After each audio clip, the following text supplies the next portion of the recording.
গত ২৪ ঘন্টা আমরা সম্পূর্ণ অন্ধকারে হেঁটেছি।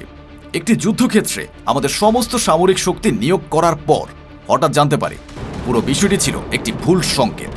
প্রেসিডেন্ট ট্রাম্প শেষ পর্যন্ত ঠিক কি চান আমরা তা মোটেও বুঝতে পারছি না।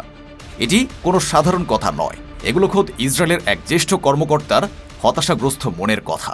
ইরানের বিরুদ্ধে আমেরিকার বহুল প্রতীক্ষিত ও পরিকল্পিত সামরিক আক্রমণের সমস্ত প্রস্তুতি যখন চূড়ান্ত পর্যায়ে পৌঁছালো, ঠিক সেই মুহূর্তে বিশ্ব রাজনীতিতে ঘটে গেল এক নজিরবিহীন নাটকীয়তা।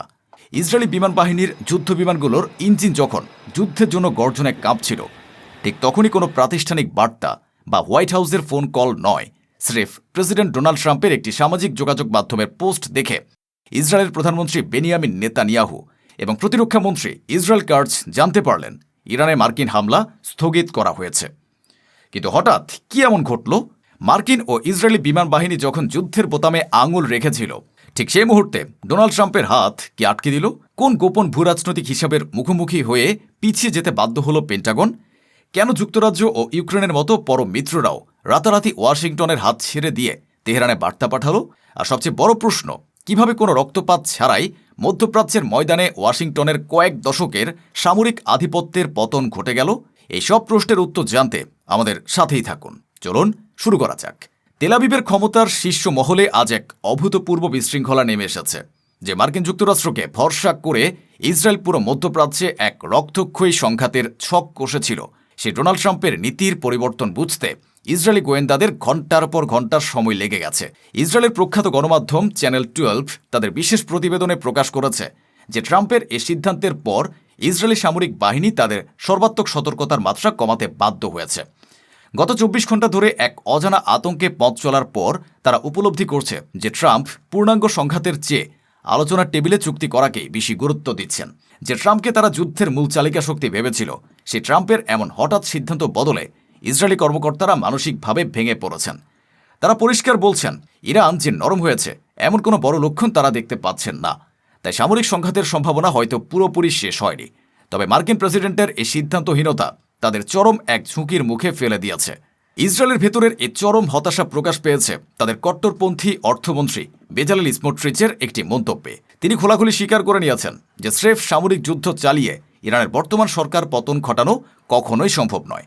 স্মোট্রিচ স্পষ্ট ভাষায় বলেছেন, ইসরায়েল কিংবা আমেরিকান যুদ্ধ বিমান যখন মাথার উপর চক্কর দেবে বা বোমা ফেলবে, তখন ইরানের সাধারণ জনগণ কখনোই সরকারের বিরুদ্ধে রাস্তায় নেমে আসবে না। কারণ সে সংকটের মুহূর্তে আন্দোলনকারীরা শত্রুর অনুচর বা সহযোগী হিসেবে চিহ্নিত করা হবে। তাই তাদের আসল কৌশল হওয়া উচিত ইরানের অর্থনীতিকে নিশানা করা। অর্থনৈতিকভাবে চাপ সৃষ্টি করে মানুষকে এমন এক জায়গায় নিয়ে যেতে হবে যেখানে তারা ভাববে যে তাদের আর হারানোর কিছু নেই। যখন হারানোর ভয় কেটে যাবে, তখনই তারা সরকার উৎখাতের জন্য রাস্তায় নামবে। ইসরায়েলি অর্থমন্ত্রীর এই মন্তব্যই প্রমাণ করে যে সরাসরি সামরিক শক্তিতে ইরানকে কাবু করার যে স্বপ্ন তারা দেখেছিল, তা বাস্তবে ধসে পড়েছে। ওয়াল স্ট্রিট জার্নালের এক চাঞ্চল্যকর প্রতিবেদনে উঠে এসেছে এই হামলা বাতিলের আসল রহস্য। মার্কিন যুক্তরাষ্ট্র হঠাৎ করে পিছু টান দেয়নি, বরং পারস্য উপসাগরীয় মিত্র দেশগুলো, বিশেষ করে সৌদি আরব ও কাতার, ওয়াশিংটনকে সামরিক অভিযানের বদলে কূটনীতির পথে হাঁটার জন্য চাপ দিয়েছে। হরমুজ প্রণালীর তৈরি হওয়া জটিলতা কাটাতে কাতার একটি নতুন ও সুনির্দিষ্ট প্রস্তাব পেশ করেছে, যা মধ্যপ্রাচ্যের উত্তেজনার পারদ অনেকটাই কমিয়ে দিয়েছে। এই প্রস্তাবের পর ইরানও দর কষাকষিতে নমনীয়তার ইঙ্গিত দিয়েছে। তেহরান জানিয়েছে যে তারা জাহাজ চলাচলের রুট বা হরমুজ প্রণালী পুনরায় খুলে দেওয়ার বিষয়ে এবং আন্তর্জাতিক তেল রপ্তানির উপর থেকে নিষেধাজ্ঞা শিথিল করার বিনিময়ে নতুন কিছু ধারণা নিয়ে আলোচনা করতে রাজি। যদিও পারস্য উপসাগরে নৌযানের ট্রানজিট ফি ও সমুদ্র সীমার নিয়ন্ত্রণ নিয়ে এখনও দুই পক্ষের মধ্যে মতভেদ রয়ে গেছে, তবু ট্রাম্প আপাতত কোনো নতুন সামরিক হামলার অনুমোদন না দিয়ে ঝুলিয়ে রেখেছেন। তবে ইরান যুদ্ধ নিয়ে মধ্যপ্রাচ্যের উপসাগরীয় দেশগুলোর মধ্যেও শুরু হয়েছে এক বিশাল মনস্তাত্ত্বিক ফাটল ও বিভক্তি। ওয়াল স্ট্রিট জার্নাল জানাচ্ছে, সংযুক্ত আরব আমিরাত বা আবুধাবি প্রেসিডেন্ট ট্রাম্পকে ইরানের বিরুদ্ধে আরও কঠোর ও আগ্রাসী সামরিক পদক্ষেপ নেওয়ার পরামর্শ দিয়েছে। আমিরাতের নীতি নির্ধারকরা মনে করেন, আমেরিকা যদি সরাসরি সংঘাত না বাড়ায়, তবে ইরানের ইসলামিক রেভলিউশনারি গার্ড বা আইআরজিসি কখনোই কোনো ছাড় দেবে না। তারা এমনও প্রস্তাব দিয়েছে যে প্রয়োজনে হরমুজ প্রণালীর পূর্ণ নিয়ন্ত্রণ নেওয়ার জন্য মার্কিন বাহিনীর স্থল অভিযানে নামার কথা বিবেচনা করা উচিত। কিন্তু আমিরাতের এই আগ্রাসী অবস্থানের সম্পূর্ণ বিপরীত মেরুতে অবস্থান নিয়েছে সৌদি আরব। রিয়াদ এখন কোনো অবস্থাতেই নতুন কোনো বড় সংঘাত চাইছে না। তারা সম্পূর্ণ গুরুত্ব দিচ্ছে কূটনীতি এবং উত্তেজনা কমানোর উপর। তবে একই সঙ্গে রিয়াদ ওয়াশিংটনের কাছ থেকে সুরক্ষার জন্য আরও শক্ত নিরাপত্তার দাবি করেছে। উপসাগরীয় দেশগুলোর এই ক্ষোভের প্রধান কারণ হল মার্কিন পররাষ্ট্রনীতির চরম অস্পষ্টতা ও দোদুল্যমানতা। ইরানের ধারাবাহিক মিসাইল ও ড্রোন হামলার মুখে নিজেদের সম্পূর্ণ অরক্ষিত মনে করছে মার্কিন মিত্ররা। তারা দেখছে যে ওয়াশিংটন তাদের প্রতিরক্ষা দিতে পুরোপুরি ব্যর্থ হচ্ছে, তাই বাধ্য হয়ে তারা আমেরিকার কাছে আরও নতুন কোনো আকাশ প্রতিরক্ষা ক্ষেপণাস্ত্র ও পেট্রিয়ট সিস্টেম চেয়েছে। তবে অন্যদিকে তেহরানের নীতি নির্ধারকরা মার্কিন প্রশাসনের এই ভঙ্গুর অবস্থা খুব কাছ থেকে পর্যবেক্ষণ করছেন। একজন জ্যেষ্ঠ ইরানি কূটনৈতিক সতর্কবার্তা দিয়ে বলেছেন যে তেহরান প্রেসিডেন্ট ট্রাম্পের রাজনৈতিক দুর্বলতাগুলো সম্পর্কে খুব ভালো করেই সচেতন। আমেরিকা যদি কূটনীতির নামে সময় ক্ষেপণ করার চেষ্টা করে বা কোনো ফাঁদ পাততে চায়, তবে ইরান চুপ করে থাকবে না। কূটনীতি ব্যর্থ হওয়ার লক্ষণ দেখা গেলেই নতুন মার্কিন হামলার অপেক্ষা না করে আইআরজিসি আগাম হামলা চালানোর কৌশল নিয়ে গভীরভাবে চিন্তাভাবনা করছে। আমেরিকার উপর সবচেয়ে বড় মনস্তাত্ত্বিক আঘাতটি এসেছে তাদের নিজেদের ন্যাটো ও পশ্চিমা মিত্রদের কাছ থেকে। ইরানের পররাষ্ট্র মন্ত্রণালয়ের মুখপাত্র ইসমাইল বাঘাই আন্তর্জাতিক গণমাধ্যমে এক চাঞ্চল্যকর তথ্য উন্মোচন করে জানিয়েছেন যে গত ২৪ ঘন্টার মধ্যে তেহরান যুক্তরাজ্য, বুলগেরিয়া এবং ইউক্রেন থেকে পরপর একাধিক ফোন কল পেয়েছে। ৩টি দেশই তেহরানকে শক্তভাবে নিশ্চিত করেছে যে আমেরিকার প্ররোচনায় ইরানের বিরুদ্ধে শুরু হওয়া কোনো সামরিক যুদ্ধে তারা এক বিন্দুও অংশ নেবে না বা মার্কিন বাহিনীকে সাহায্য করবে না। যে ইউরোপীয় জোটকে সঙ্গে নিয়ে মার্কিন যুক্তরাষ্ট্র সারা বিশ্বে আধিপত্য বিস্তার করতে এসেছে, সে জোটের মূল অংশীদার যুক্তরাজ্য ও ইউক্রেনের এই সরাসরি অস্বীকৃতি প্রেসিডেন্ট ট্রাম্পকে আন্তর্জাতিক অঙ্গনে পুরোপুরি নিঃসঙ্গ করে দিয়েছে। হোয়াইট হাউসের প্রেস ব্রিফিং রুমে এক নজিরবিহীন পরিস্থিতির সৃষ্টি হয় যখন এক সাংবাদিক মার্কিন প্রেসিডেন্ট ডোনাল্ড ট্রাম্পকে সরাসরি প্রশ্ন করে বসেন। আন্তর্জাতিক গণমাধ্যমে খবর বেরিয়েছে যে আমেরিকা, কুয়েত এবং বাহরাইন থেকে তাদের সামরিক সেনা সরিয়ে নেওয়ার পরিকল্পনা করছে। এটি কি সত্য? মার্কিন প্রেসিডেন্ট ডোনাল্ড ট্রাম্প এই প্রশ্নের জবাবে কোনো মন্তব্য করতে সরাসরি অস্বীকৃতি জানান।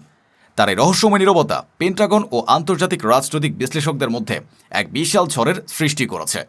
কারণ বাহরাইনে অবস্থিত মার্কিন পঞ্চম নৌবহর বা ফিফথ ফ্লিট বা কুয়েতের বিশাল মার্কিন ঘাঁটি হল পারস্য উপসাগরে যুক্তরাষ্ট্রের ক্ষমতার প্রধান স্তম্ভ। সেই ঘাঁটিগুলো থেকে সেনা প্রত্যাহারের গুঞ্জনকে ট্রাম্প সরাসরি অস্বীকার না করায় স্পষ্ট হয়ে গেছে আমেরিকা এখন নিজেদের ঘাঁটির সুরক্ষাতেই হিমশিম খাচ্ছে। উপসাগরীয় অঞ্চলের দেশগুলোর নিরাপত্তা সংকট ও ওয়াশিংটনের প্রতি তাদের আস্থা হারিয়ে ফেলা এখন দিবালোকের মতো স্পষ্ট। আমেরিকা বছরের পর বছর ধরে তাদের মিত্রদের বিলিয়ন বিলিয়ন ডলারের সামরিক সরঞ্জাম বিক্রি করেছে, কিন্তু যখনই ইরানের কাছ থেকে সত্যিকারের প্রতিরোধ তৈরি হলো, তখন আমেরিকার সেই এয়ার ডিফেন্স সিস্টেমগুলো পুরোপুরি ব্যর্থ বলে প্রমাণিত হলো। ফলে কাতার, সৌদি আরব এবং ওমানের মতো দেশগুলো এখন বুঝতে পারছে যে আমেরিকার উপর অন্ধ নির্ভরতা তাদের ধ্বংস ডেকে আনবে। তাই তারা ওয়াশিংটনের সামরিক ছাতার বদলে নিজেদের সুরক্ষায় আঞ্চলিক কূটনীতি এবং তেহরানের সাথে সরাসরি কথা বলার পথ বেছে নিয়েছে। আমেরিকার এই দোদুল্যমান কৌশল মধ্যপ্রাচ্যে তাদের সুদীর্ঘকালের মিত্রদের মনে চরম অসন্তোষের জন্ম দিয়েছে এবং ওয়াশিংটনের বিশ্বস্ততাকে শূন্যের কোঠায় নামিয়ে এনেছে। বিশ্ব রাজনীতিতে আজ এক ঐতিহাসিক শক্তির পরিবর্তন বা পাওয়ার রিভার্সাল ঘটে গেছে, যেখানে মার্কিন যুক্তরাষ্ট্র একচ্ছত্র অধিপতি হিসেবে নিজেদের ইচ্ছা চাপিয়ে দিত। আজ তাদের প্রতি পদক্ষেপে পারস্য উপসাগরীয় দেশগুলোর মতামত ও তেহরানের সামরিক প্রতিক্রিয়ার হিসাব কষতে হচ্ছে। কুয়েত ও বাহরাইন থেকে মার্কিন সেনা প্রত্যাহারের খবর সত্যি হোক বা না হোক, ট্রাম্পের নীরবতা বিশ্বকে এই স্পষ্ট বার্তা দিয়েছে যে মধ্যপ্রাচ্যের মাটিতে আমেরিকার একচেটিয়া দাদাগিরির দিন চিরতরে শেষ হতে চলেছে। একের পর এক মিত্রদের পিছু হটা, ট্রাম্পের সিদ্ধান্তহীনতা এবং ইরানের অদম্য কৌশল প্রমাণ করে দিয়েছে যে যুদ্ধের ময়দানে রক্ত না ঝরিয়েও সঠিক কূটনীতি ও শক্তিশালী প্রতিরোধের মাধ্যমে বিশ্বের সবচেয়ে বড় সুপার পাওয়ারকেও হাঁটু গেড়ে বসতে বাধ্য করা যায়। প্রিয় দর্শক, ইসরায়েলের এই চরম হতাশা ও মধ্যপ্রাচ্যে ক্ষমতার এই নতুন সমীকরণ নিয়ে আপনার মূল্যবান মতামত কমেন্ট বক্সে জানিয়ে দিন।